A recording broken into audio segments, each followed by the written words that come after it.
இன்றைய சிறப்பு திரைப்படத்துல அன்றும் இன்றும் அண்ணாமலை அவர்களே. நேர்களே, நாம இன்னைக்கு பார்க்க போற திரைப்படம் லோட்டஸ் டாக்கீஸ் பெருமையுடன் வழங்கும் செயலான்.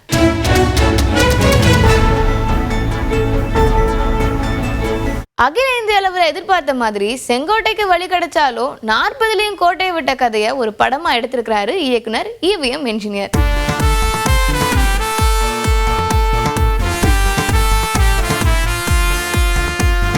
மதுரைக்கு வந்த நாயகன் தன்னோட பாணையில தெற்கத்தி பக்கம் கட்சியின் வளர்ச்சியை அள்ளி விடுவதா பிளாஷ்பேக் காட்சிகளோட படம் தொடங்குது. ஐயா, இன்னைக்கு நான் சொல்றேன், நீங்க குறிச்சு வச்சுக்கங்க. தேர்தல் முடிந்த பிறகு என்னை கேளுங்க. நானும் எங்கே போவது கிடையாது, நீங்களும் எங்கே போக போவது கிடையாது. தேர்தல் முடிந்த பிறகு வாக்கு பெட்டி எண்ணும் பொழுது நான் சொல்லுகின்றேன், தென் தமிழகத்துல ஒரு திராவிட கட்சியினுடைய MP இருக்க மாட்டார். இன்னைக்கு நான் சொல்றேங்க ஐயா, குறிச்சு வச்சேன். நான் எங்கேயும் என்னுடைய வார்த்தை நான் சும்மா அப்படியே போட்டுட்டு போற ஆள் கிடையாதுங்க ஐயா. அரசியல் களத்தை நன்றாக ஆராய்ந்து கூறுகின்றேன். மதுரையில பேசினது அப்படி அல்ல, இப்படிதான் புதுசா ஒரு கணக்கு சொல்லி சமாளிக்கும் காட்சி புதுவிதமா இருக்கு. திராவிட கட்சின்னு சொன்னா, திராவிட கட்சின்னு சொன்னா அனைத்து இந்திய அண்ணா திராவிட முன்னேற்ற கழகம் சொல்லலாம். மதுரை கீழே அண்ணா ஒரு நிமிஷம் அண்ணா, நீங்க பாருங்க, இன்னைக்கும் தென் மாநிலத்துல முதல் இலக்கு பாரதிய ஜனதா கட்சி எங்கே செல்ல வேண்டுமோ, தேசிய ஜனநாயக கூட்டணி எங்கே செல்ல வேண்டுமோ அங்க ரீச் ஆயிருக்கு. என்னை குறிப்பாக அதிமுகவினுடைய வாக்கு வங்கி நீங்க கன்னியாகுமரியில பாருங்க. கன்னியாகுமரியில் ஆரம்பிச்சு திருநெல்வேலிக்கு வாங்க, எல்லா இடத்துலயும் பாருங்க. எந்த கட்சி குறை சொல்ல விரும்பலனா, தமிழகத்தை பொறுத்தவரை 3 முனை போட்டி 2 முனை போட்டியா மாறணும். 2 முனை போட்டியாக மாறும் பொழுது மட்டும்தான் பாரதிய ஜனதா கட்சியினுடைய வெற்றி வாய்ப்பு தென் மாவட்டத்தில் சாத்தியம். இன்னைக்கு அது நடந்திருக்கு, கடுமையா உழைச்சிருக்கிறாங்க. சொந்த ஊர்ல என்ன நடக்கும்னு வித்தியாசமான கோணத்துல அண்ணன் முன் வச்ச காட்சிகள் முன்ன பின்ன வந்து போகுது. ஆனால் கோயம்புத்தூர் மக்கள் இந்த முறை தமிழக அரசியலினுடைய மாற்றத்தை ஜூன் 4ஆம் தேதி கோயம்புத்தூர் பாராளுமன்ற தொகுதியிலிருந்து அதை ஆரம்பிப்பார்கள். அதற்கு நீங்களும் நானும் சாட்சியாக இருப்பேன். திராவிட முன்னேற்ற கழகத்திற்கு கோயம்புத்தூர் பாராளுமன்ற தொகுதியில டெபாசிட் கிடைக்காது. ஏன்னா மக்களுடைய கோபம், மக்களுடைய எழுச்சி பாரதிய ஜனதா கட்சியின் பக்கம், தேசிய ஜனநாயக கூட்டணியின் பக்கம் எல்லா பக்கம் தெரியும். அதனால நீங்க ஆட்டை பிரியாணி போடுவீங்களோ என்னமோ போடுவீங்களோ, அந்த ஆட்டை தயவு செஞ்சு கொடுமைப்படுத்தாம பிரியாணி போடுங்க. அதான் என்னுடைய அன்பான வேண்டுகோள். எத்தனையோ பேர் ஆடு வெட்டி சாப்பிட்டு இருக்காங்க.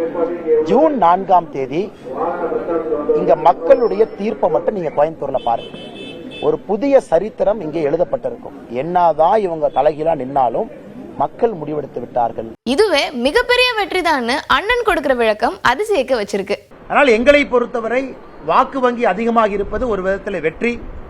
அதே நேரத்தில் உதாரணத்துக்கு கோயம்புத்தூர் எடுத்துங்க, மாநில தலைவராக போட்டியிட்டது.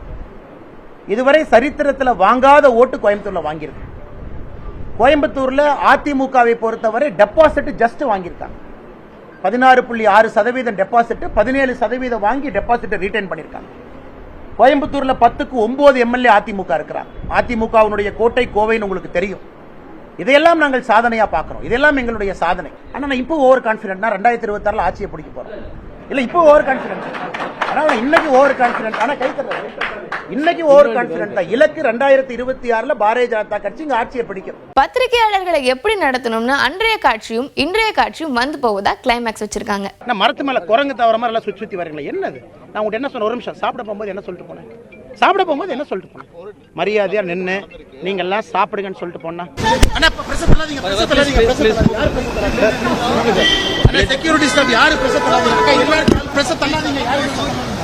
மொத்தத்துல செயலான் இன்னைக்கு இட்லி நாளைக்கு உப்புமா.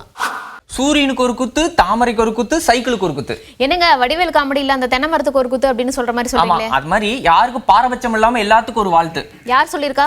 நடிகர் ரஜினிகாந்த் அவர்கள் தமிழ்நாட்டுல 40க்கு 40 வாங்கின திமுக மு.க. ஸ்டாலின் அவர்களுக்கும், அதே மாதிரி ஆந்திரால சந்திரபாபு நாயுடு அவர்கள் முதலமைச்சரா பொறுப்பேற்க போறாரு அவர்களுக்கும், பாராளுமன்ற தேர்தலில் மாபெரும் வெற்றி அடைந்திருக்கும் திமுக கூட்டணி தலைவர் என்னுடைய அருமை நண்பர் மாண்புமிகு முதலமைச்சர் ஸ்டாலின் அவர்களுக்கு என்னுடைய பாராட்டு நன்றி தெரிவித்துக் கொள்கிறேன். அப்படி என்னுடைய நண்பர் சந்திரபாபு நாயுடு அவர்கள் ஆந்திர பிரதேசத்தில் பெரிய வெற்றி அடைஞ்சிருக்காங்க. அவருக்கு என்னுடைய பாராட்டுகள், வாழ்த்துக்கள். மத்தியில் பாஜக ஆட்சி அமைக்கிறாங்க, அதனால அவங்களுக்கும் ஒரு வாழ்த்து கூறியிருக்காரு. 3வது வாட்டி மதிப்புக்குரிய மோடி அவர்கள் பிரைம் மினிஸ்டர் பதவியேற்க போகிறாரு. அவருக்கு என்னுடைய பாராட்டுகள். பாரபட்சம் இல்லாம எல்லாத்துக்கும் ஒரு வாழ்த்து சொல்லி முடிச்சிட்டாரு. ஒவ்வொரு வாட்டி ஒரு புது புது அனுபவம். தேங்க்யூ. இன்னைக்கு கிச்சன் கேபினெட் நிகழ்ச்சி ரொம்பவே நல்லா இருக்குன்னு நாங்க நம்புறோம். இதே மாதிரி திங்கள் முதல் வெள்ளி வரை இரவு 9:30 மணிக்கு நமது புதிய தலைமுறை தொலைக்காட்சியில கிச்சன் கேபினெட் நிகழ்ச்சியை கண்டிப்பா பாருங்க. பாய்.